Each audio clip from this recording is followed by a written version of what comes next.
powerful winter storm rapidly transformed travel conditions across the Sierra Nevada, catching thousands of drivers off guard as they headed toward Lake Tahoe for the weekend. What had been clear roads earlier in the afternoon quickly turned into near-zero visibility and widespread traffic breakdowns across Interstate 80. Within minutes, snow intensified enough to cover lane markings, hide pavement lines, and create slick stretches throughout the climb toward Donner Summit.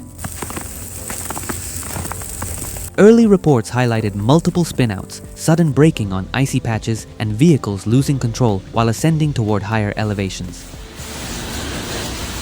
Soon after, more severe incidents followed. Several semi-trucks jackknifed, cars slid sideways across lanes, and multiple vehicles ended up stopped in positions that blocked essential corridors.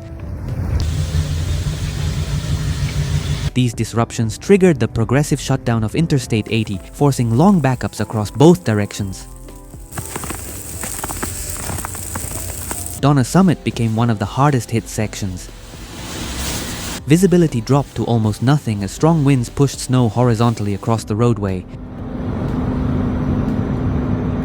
Drivers reported losing sight of their headlights in the density of the storm, making movement nearly impossible and increasing the number of collisions.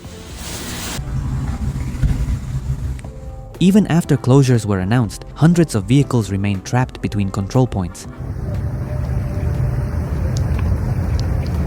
Long stretches of roadway froze into complete gridlock, with cars unable to move as snow continued piling up around them. Traffic conditions deteriorated rapidly near the California-Nevada line.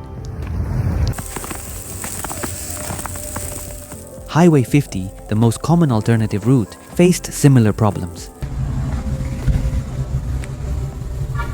Officials tightened chain controls, while numerous vehicles became stuck on inclines or blocked lanes due to the volume of snow and the limited availability of plows in critical zones. East of the summit, the storm extended into areas like Zephyr Cove, where multiple cars lost traction on icy curves. Local authorities urgently requested sand trucks after noting that the pavement turned dangerously slick within minutes. Kingsbury Grade experienced even more severe disruptions.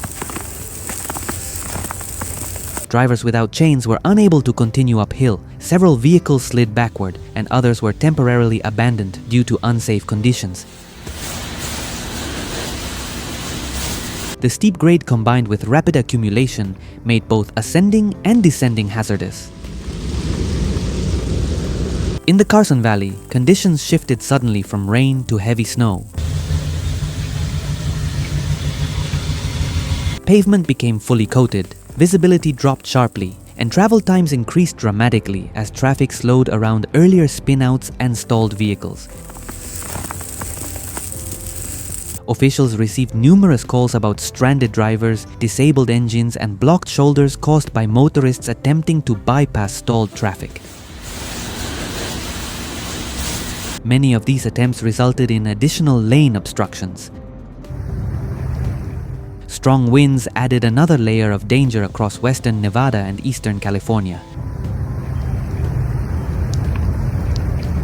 A faulty reading showing a 271 mph gust briefly drew attention before being dismissed, but verified gusts above 40 to 50 mph were confirmed across exposed ridgelines and open corridors. Emergency crews responded to reports of downed communication lines near Highway 395 and Muller Lane. Although not electrical, the fallen cables required temporary diversions and highlighted the vulnerability of infrastructure during the storm. High winds along major corridors forced restrictions on high-profile vehicles, especially on Interstate 580, where swaying trailers posed significant rollover risks. Authorities warned that even minor corrections could destabilize large trucks under such gusts. By late afternoon, new snow bands entered the region, and meteorologists confirmed that the most intense phase of the storm had not yet passed. Visibility continued to fluctuate suddenly, often dropping from several hundred feet to near whiteout conditions in seconds. Maintenance crews worked with plows between lines of immobilized vehicles, attempting to open narrow channels. However, snowfall intensity repeatedly covered cleared areas, slowing overall progress. Falling temperatures added layers of ice to exposed sharp curves and descents. Authorities urged drivers not to enter the Sierra until conditions improved and primary corridors could be safely reopened. Air travel faced delays as several flights were diverted or slowed due to poor visibility and turbulent conditions between Reno and Northern California. Airport operations remained under weather monitoring for the remainder of the evening.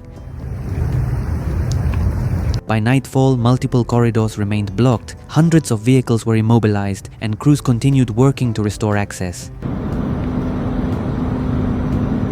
Although the storm slowly moved eastward, officials expected cleanup and recovery operations to continue into the following day due to the scale of the disruptions.